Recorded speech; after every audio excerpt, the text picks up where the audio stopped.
Son of Man comes in his glory, and all the angels with him. Then he will sit on the throne of his glory. All the nations will be gathered before him, and he will separate people one from another, as a shepherd separates sheep from the goats. And he will put the sheep at his right hand, and the goats at his left. And the king will say to those at his right hand, Come, you that are blessed by my Father, inherit the kingdom prepared for you from the foundation of the world. For I was hungry, and you gave me food. I was thirsty, and you gave me something to drink. I was a stranger, and you welcomed me. I was naked, and you gave me clothing. I was sick, and you took care of me. I was in prison, and you visited me. Then the righteous will answer him, Lord, when was it that we saw you hungry and gave you food, or thirsty and gave you something to drink? And when was it that we saw you a stranger and welcomed you, or naked and gave you clothing?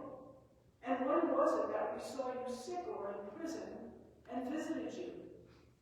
And the king will answer them, Truly, I tell you, just as you did it for one of the least of these members of my family, you did it to me. Then he will say to those on his left hand, You that are cursed, depart from me into the eternal fire prepared for the devil and his angels. For I was hungry, and you gave me no food. I was thirsty, and you gave me nothing to drink. I was a stranger, and you did not welcome me. Naked, and you did not give me clothing. Sick and in prison, and you did not visit me. Then they also will answer, Lord, when was it that we saw you hungry or thirsty, or a stranger, or naked, or sick, or in prison, and did not take care of you? And he will answer them, Truly, I tell you, just as you did not do it to one of the least of these, you did not do it to me. And these will go away into eternal punishment, but the righteous into eternal life. The Gospel of the Lord. Praise to you, O Christ.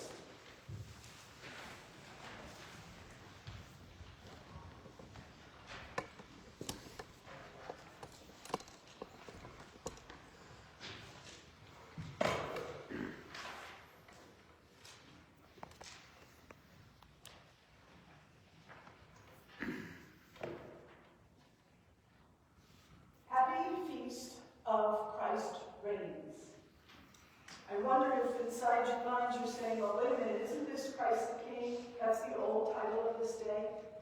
So I will give you a little background about how it became first Christ the King and then how it became Christ reigns. So this date was only put on the calendar in 1925, after World War I. When communism was on the rise in Russia and in China, and the countries of Europe were kind of a little shaky, and especially these countries known as either Christian countries or Catholic countries, it was like people were being told, follow your country and compartmentalize your faith. Keep your faith, but put it over here and follow your country, because this is where leadership is. This is where power is. The Catholic Church at the time, under the leadership of Pius XI, said no monarchy, no king, no democracy, no emperor would be the strongest in the world. The strongest and the most powerful in the world is Christ. Therefore, we will celebrate that. Right? And the Feast of Christ the King came to be known. Fast forward 40 years, we come to Vatican II. And at that, there was a historic segment of Vatican II where all the denominations, all faiths, came together to root themselves in their common belief in God.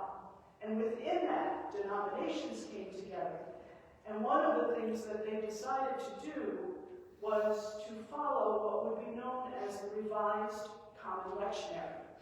And it is out of that lectionary, that Revised Common Lectionary, that we all get our readings for Sunday, our readings and our lessons, our epistles, Old Testament Gospels.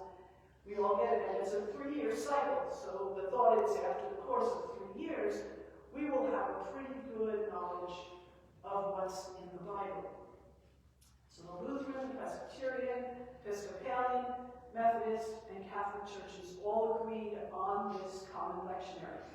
So we could pretty much go anywhere, and if a church is following this common lectionary, which we do, then we'll hear the same readings.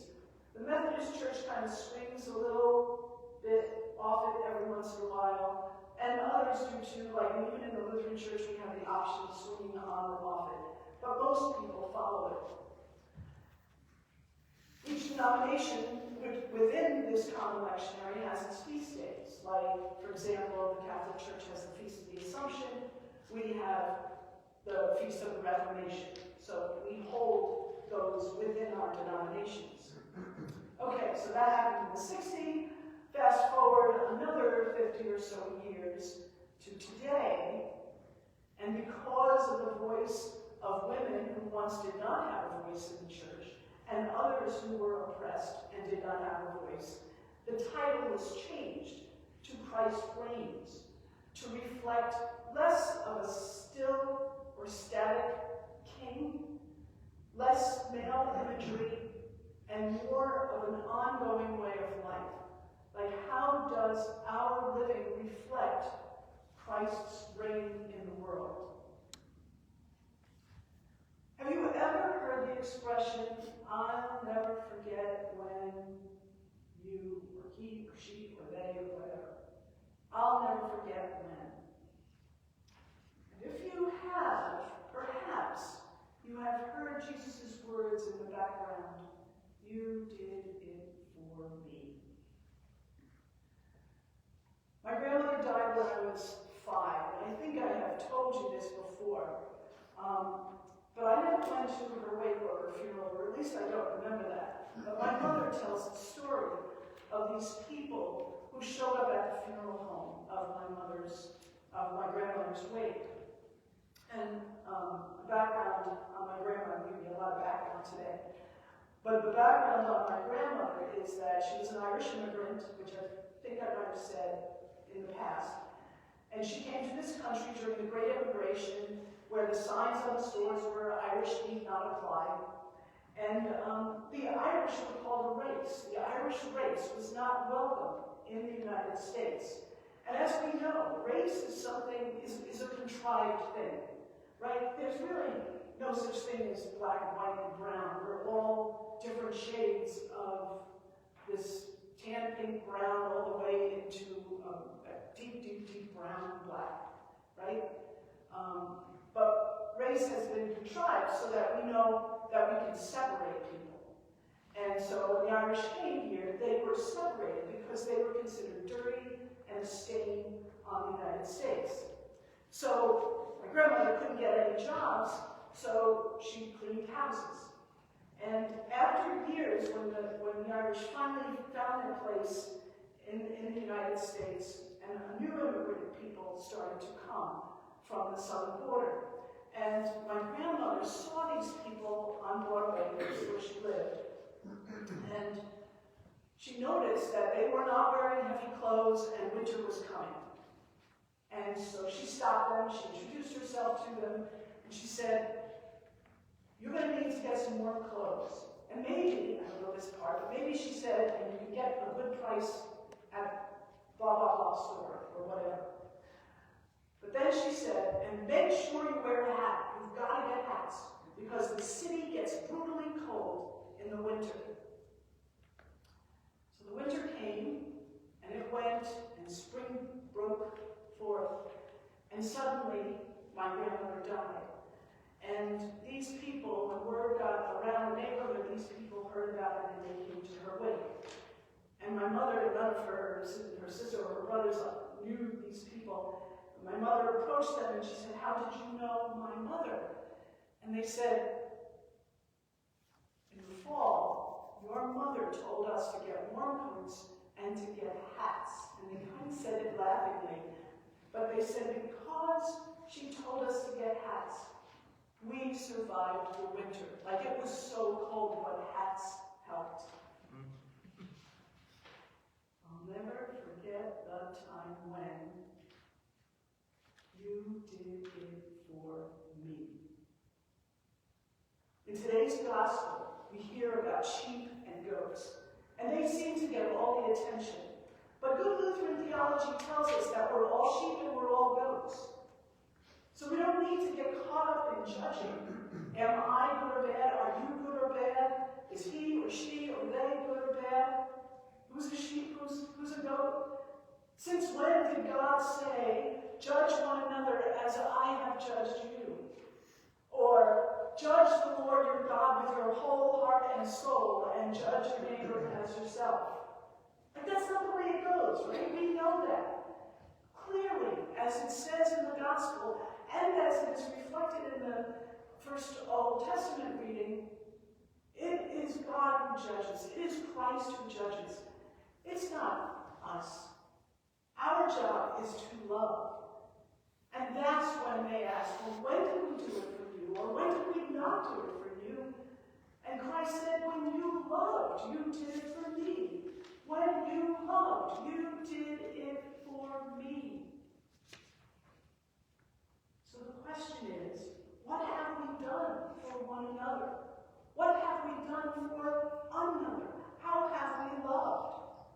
Whenever you loved, even if it was uncomfortable or it took you out of your way, Jesus said, you loved me. And today, when we think about how we can be a church, how we can reach out and love others, we can think about our giving, our corporate giving, meaning all of us together giving. And it takes it from a single dimension to 3D, to living color, to wonder and awe. And this is what stewardship stands under, what stewardship is the foundation of. Like if we can support one another in this community, we can make beautiful things happen. We can make layers of love and layers of giving.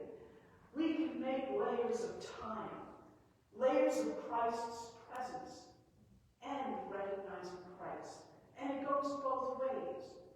We are Christ present to another, and we give to Christ in the other.